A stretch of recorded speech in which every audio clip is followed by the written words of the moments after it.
right, welcome to Heights Library's Appy Hour. Today we'll be taking a look at some financial apps, some apps that have to do with money, whether you are trying to work with a slightly smaller budget than you have in the past, you're saving up for something big, or you just want to have a better idea of where your money is going and how to manage it. We've got some apps for you today. And we'll give folks a couple more minutes to join us before we dive into our presentation. So there are three main apps that we'll talk about today. As with all of our previous presentations, they are available on both Apple and Android. And I've used all of these, and they can be really, really helpful if you're just trying to figure out where your money goes, how to create the best budget for you. So we'll talk about that. We'll talk about a little bit of the basics of budgeting today, and also how all of these apps keep your information safe, because of course, financial information, we don't want that getting out to just anyone. So I think we can jump into our presentation. Now, if you saw the initial post, I think it mentioned that Jackie was going to be presenting. I'm actually tapping in today. My name is Anne, and I'm a technology trainer at Heights Libraries. Jackie and I kind of alternate these presentations, these Appy Hour presentations, and you can see all of the Appy Hours that we've both have done previously on the Heights Library Facebook page. It's available under the Live tab. So you can take a look at the other things we've talked about, everything from free TV to apps to enjoy the outdoors, to language learning, to getting ready for the school year starting, how do you teach kids from home. We've got all sorts of apps that we talk about in these Appy Hour sessions.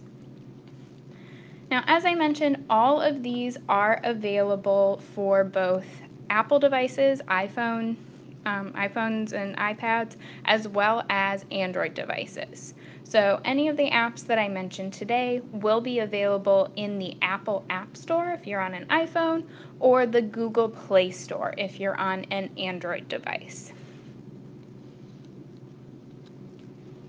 Now, the first set of apps, it's not really a specific app in this case. The first set of apps we're talking about are just the apps from your bank. In all likelihood, the bank that you use for direct deposit, for your checking, for your savings, etc., they probably have an app. Pretty much every bank at this point does.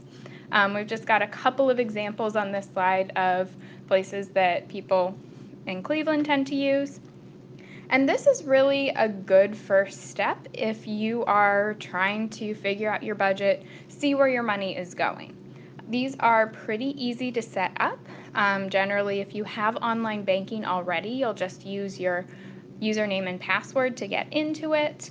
They will verify your identity, of course, because you don't want just anyone getting access to your bank account.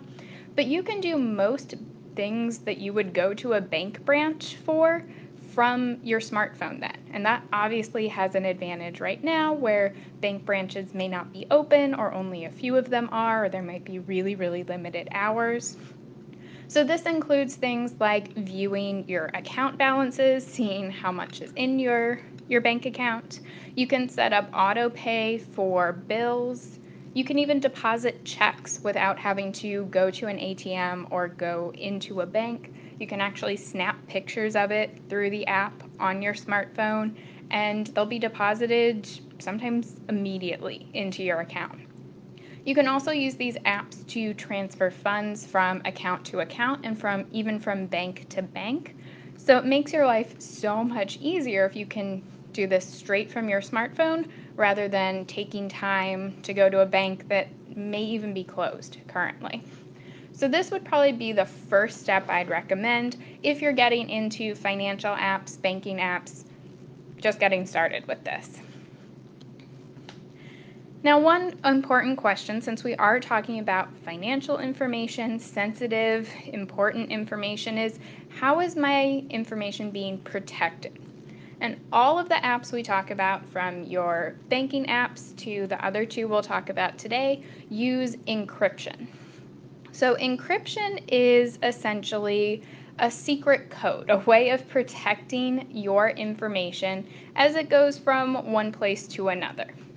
In this case, if you typed in the message hello, as it's being sent to the other website, so maybe it's being sent over your data connection with a smartphone or a Wi-Fi connection with a computer or also with a smartphone, when it's in transit, when it's moving from place to place, it is scrambled essentially into a secret code that you have the decoder ring for, and the website on the other side, your bank's website or Mint, when we talk about Mint next, they have the secret code as well on the other side to unscramble your information.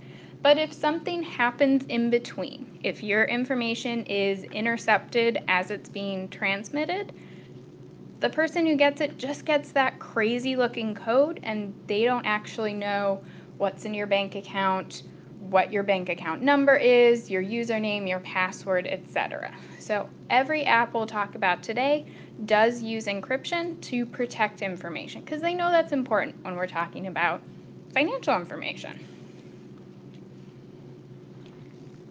Now, our second app for today is Mint. So Mint is a free app. We like free apps here on Appy Hour. It's safe and it's also very, very simple to use. It's a budgeting tool that you can use to track your spending. You can pull in information from a variety of different bank accounts. So you might have an account with your mortgage lender, you might have student loan debts, you might have a savings account in one bank and a checking account at a different bank, but it will pull in the information from all of those different sources and give you kind of an overview of where all your money is. How is it divided up? How is it being spent? It can also give you your credit score, so it keeps track of your credit score and how it changes from week to week, from month to month, and makes recommendations of how you can improve it. It, of course, uses, as we've mentioned, bank-level encryption technology to keep all of your information safe. Even if you are connecting to lots and lots of different accounts, you can know that this information is safe and secure. This is also available not just as an app, but as a desktop version, as a website that you can use as well. And there's no cost to it. You can sign up for an account right now and get all of this good information.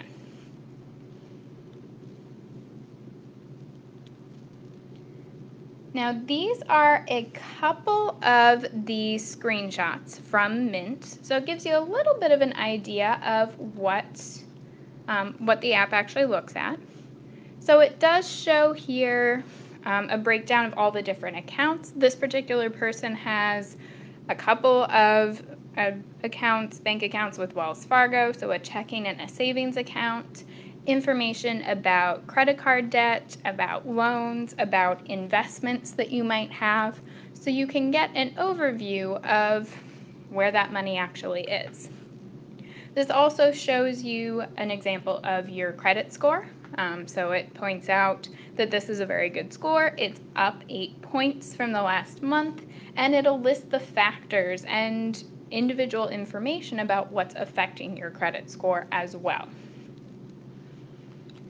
Mint is also helpful to help track where your money is actually going, so you can track your spending, specifically spending by category. So Mint's pretty smart. It guesses really, really well that when it sees charges on a credit card statement or on a debit card, it will figure out what sort of category that particular expense was.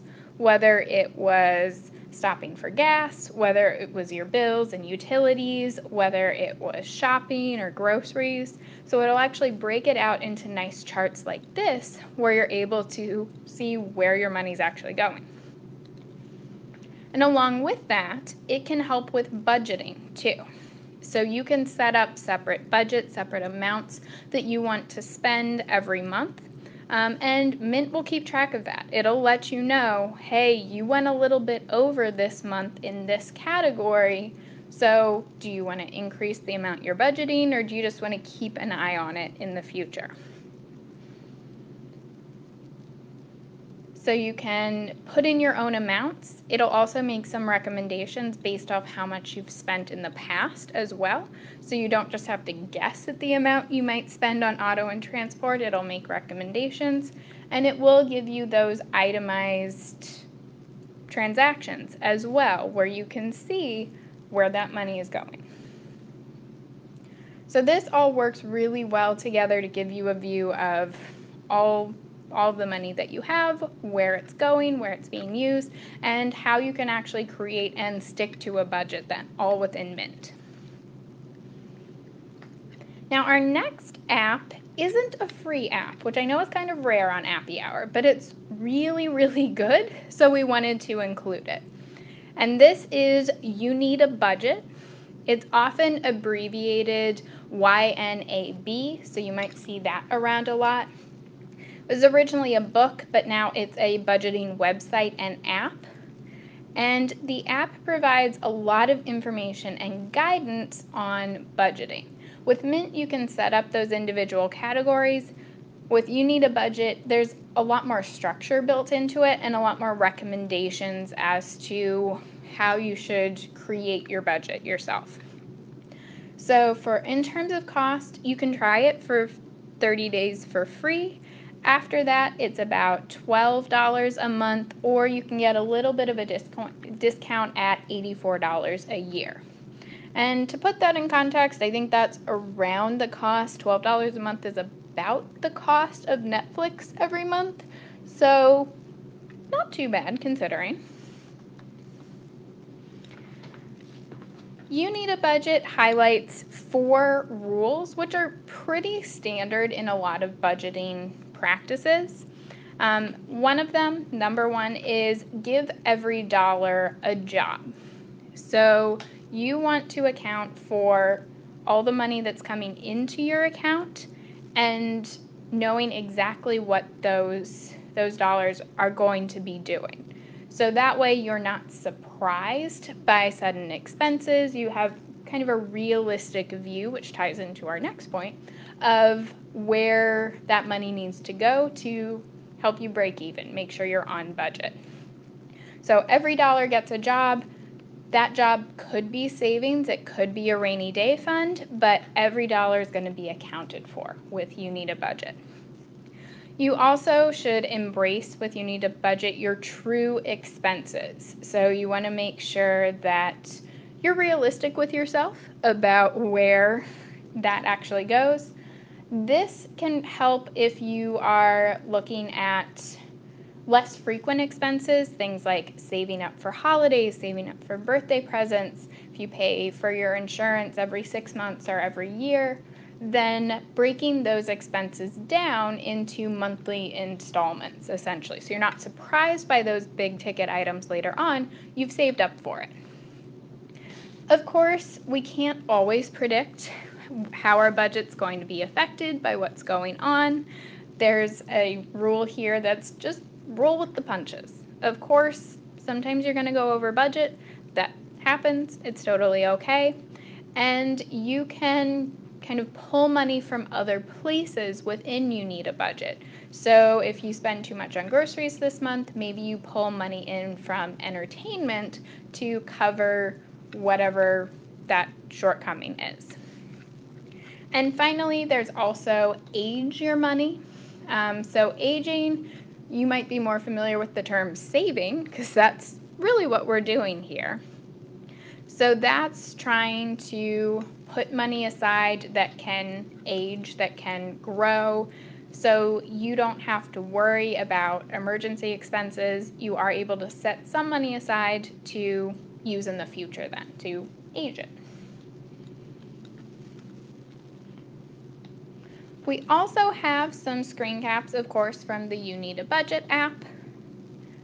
So it will list, kind of similar to what we saw in Mint, all of your different expenses, different categories.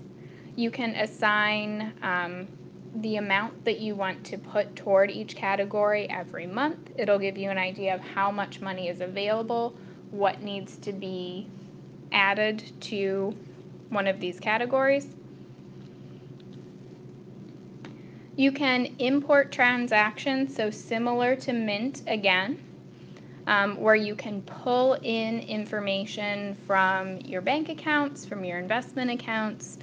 You don't have to go back and forth between your bank statements and the app. It can actually pull that in for you, and of course this is encrypted as well.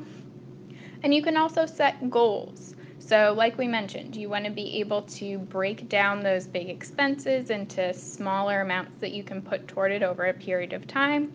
So if you're saving up for a trip to Hawaii, it might be in the far future at this point, but if you're saving up for that, or you're saving up for a new car or education or paying off student loan debt or anything like that, you can set an amount and it will break it down as to how much you should be putting toward this goal every single month. It'll let you know if you're on target, if you have been putting that forward, or if you need to adjust accordingly. You can always edit these.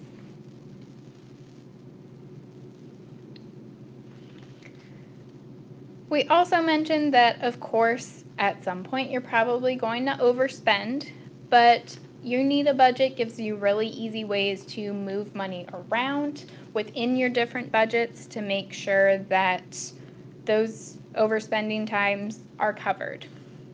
So you can easily adjust, you can move from one budget to another, and make sure everything's covered.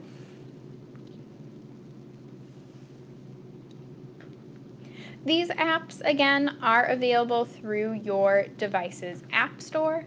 So it doesn't really matter if you have an iOS device, an Android device, both places will work. So the Apple App Store is where you would be able to search for your bank's app. You can, of course, search for them by name. So US Bank will turn up that particular app, PNC, etc.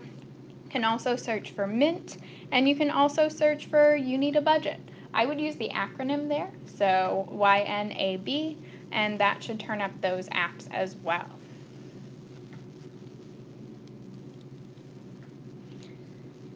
So at this point, I will pause for any questions that you might have. You can put them in the comment box where you're watching on Facebook Live. And this is being recorded. It will be available through the library's Facebook page under the Live tab, along with all of the other Appy hours that we've done. So you can check those out.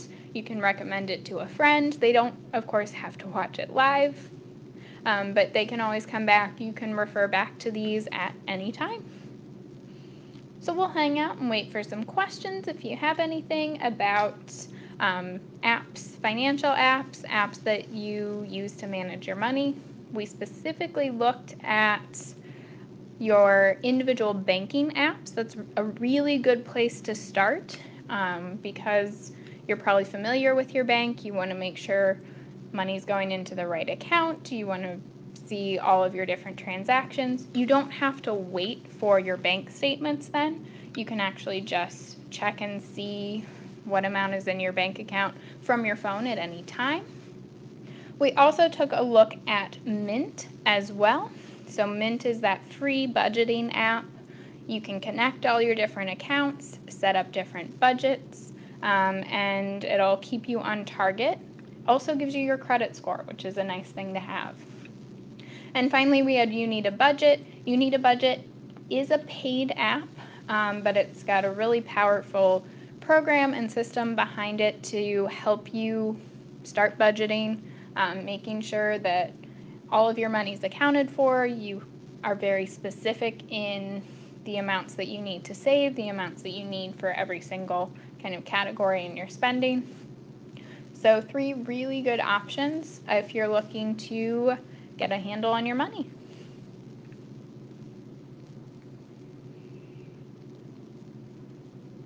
All right. So I think I will close things out. Again, you can drop any comments or questions in the comment box, and this will be available on the library's Facebook page. So thanks for watching Appy Hour, and we will be back actually next week, not with an Appy Hour discussion, but with a tech talk. So if you've taken classes at the library previous to COVID-19, we did have a Tech Talk lecture series where we talked about current technology trends. We'll be back next week, so next Wednesday at the same time with one of those lectures. So thanks for watching, and we'll see you around on Facebook Live.